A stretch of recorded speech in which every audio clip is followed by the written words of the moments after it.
What 5 things would you look for when you're buying a used truck, or would you recommend to someone?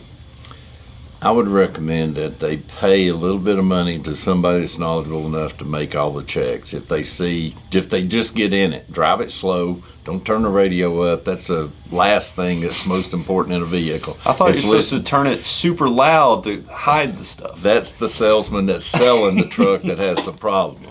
What you want to do is have everything quiet so you're hearing road noise, vehicle noise, backup, twist, turn, do all the different things with it. So you're simulating the possibility of something happening that's going to show it. So 1, you do the proper road test. 2, take it to someone that can put a computer on it and read codes. Make sure it does communicate with all the other components, your powertrain command module, engine control modules, that everything's talking to itself. And you're not going to run into problems with a transmission that doesn't shift or something down the road, or first time you hook to a trailer, you got a problem with it. So have the diagnostics done.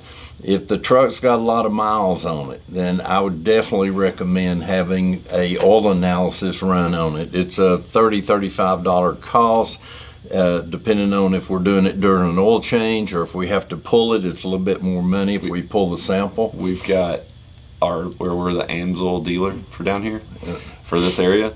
We've got fuel, and I ordered them. We've got them here in stock now. We've got the puller, the vacuum puller, and the samples are, right at our same. We've always partnered with labs, but I love this new one. We got even a diesel fuel test kit now, in stock. So we can ship them. We can analyze. That's like the ultimate pre-inspection that we could do. Is we could test diesel, we could test oil, we could test the laptop and the OEM laptop. That's what's crazy with Fords.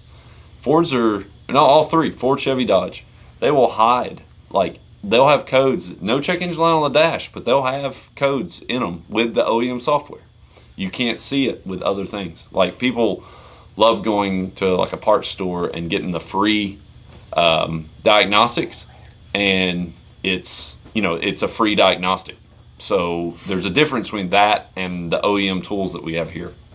That one. So, and then the 4th thing that I'd recommend them do to look under the vehicle. We had a customer that bought a dually, worked in around boats and towing a lot, bought it from up north. Evidently the chassis had been flooded, had a few water lines up underneath that you could see in some panels and behind the fold-down seats. That was on the interior. And we found it on the interior. Mm-hmm. So he not only had wiring issues coming up, things just going out, not working, something working, turn on one switch and something else turn on. It was under a hurricane flooded. And then he also, the brake system, we had to do everything on the brake system because the rust had gotten so bad underneath the truck, and then half the bolts broke off, so we had a lot of extra time reaming and drilling and tapping and getting everything back. And literally, and he told me, he said, first time I saw it, I asked him, I said, you look under here, this truck's got to be a northern truck flooded, or it's a beach truck that got in a hurricane. I said, something, this thing has been exposed to extreme weather, salt, or salt water.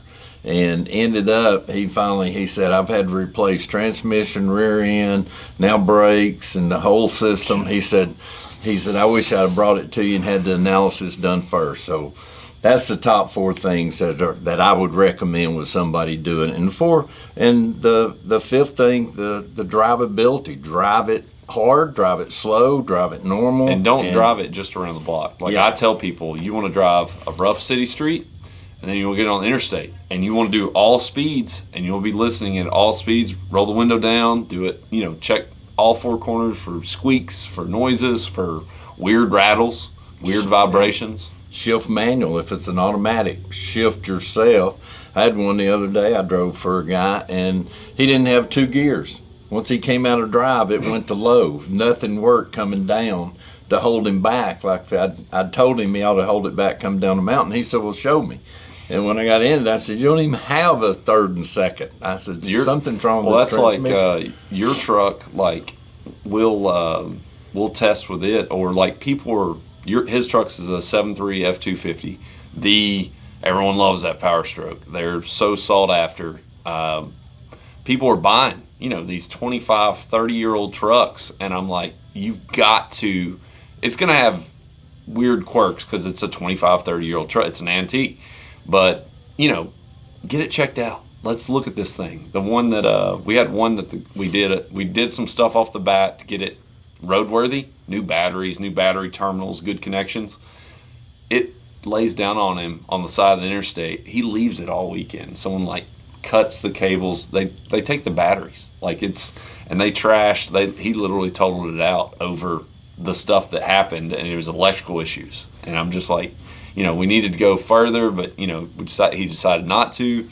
Certain things, we need to go through an old truck to make it dependable. Or the guy that did the conversion. Put a hodgepodge. He put a Cummins in a Ford chassis, and every 6 months something broke, and he'd have it towed in from somewhere. That was great because it fit.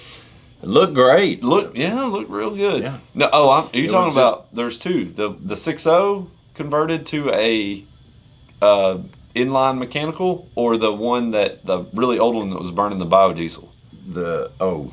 The biodiesel got the whole other world. Yeah. He kept telling me how much he saved on using biofuel, and then I pulled the ticket up while he was in here one night, and I said, Wayne, we've done your injectors every 10 months for the last 4 years, and I said, how much have you really saved? But he came pulling in and it smelled straight up like McDonald's. Yeah. And so in the wintertime, he would wrap the exhaust, set the woods on fire. Yeah. Then when he pulled off on the side of the road and tall weeds. So oh my gosh. Set the grass on fire, rather. So yeah, some things. And we had that one customer that burned his brand new bucket truck. He was in an orchard trimming trees and went into regen. Yeah. And when it went into regen, the 1,700 degrees or so that it got on the exhaust system with the tall weeds under the truck, he's in the bucket, his truck's burning below him, so he extends as far as he can and just walks away.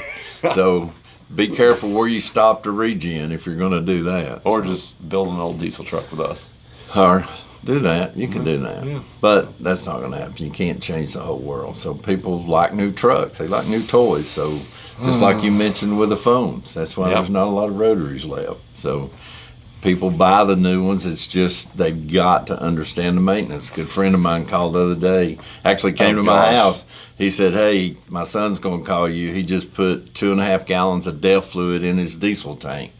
And I said, did he start it? And he said, till it shut down. Ugh. He let it run. So then I told him, I said, tell him that he's probably damaged the fuel system, but he needs to pull that system, do a complete flush, wash the tank, everything. And he said, well, the guy's already had a friend said, oh, I can take care of this. And now it stays in D rate. And he called me the other day, what are my options? And he said, man, I got to get it to you. I'm just going to have to save a bunch of money. I said, if it takes it needs to do it now, sooner than later with DEF, because when it's contaminated, the DEF is corrosive and it's eating everything, that fuel system. So with all he's got in his D rate, he's already done that. So I mean, it's going to be good for business, but yeah, it's not good for the engine.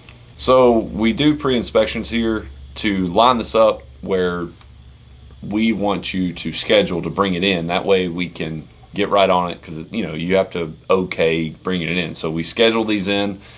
It can be the bare bone is like a laptop, and we can do just the laptop, or we can get into the dynoing and the fuel analysis and the oil analysis.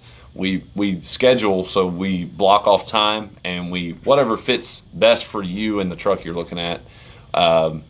We schedule those all the time, and we help do the history of the vehicle. We can check all that for you. It depends on what you're looking for. So yeah, call or get on the website, send us a message online.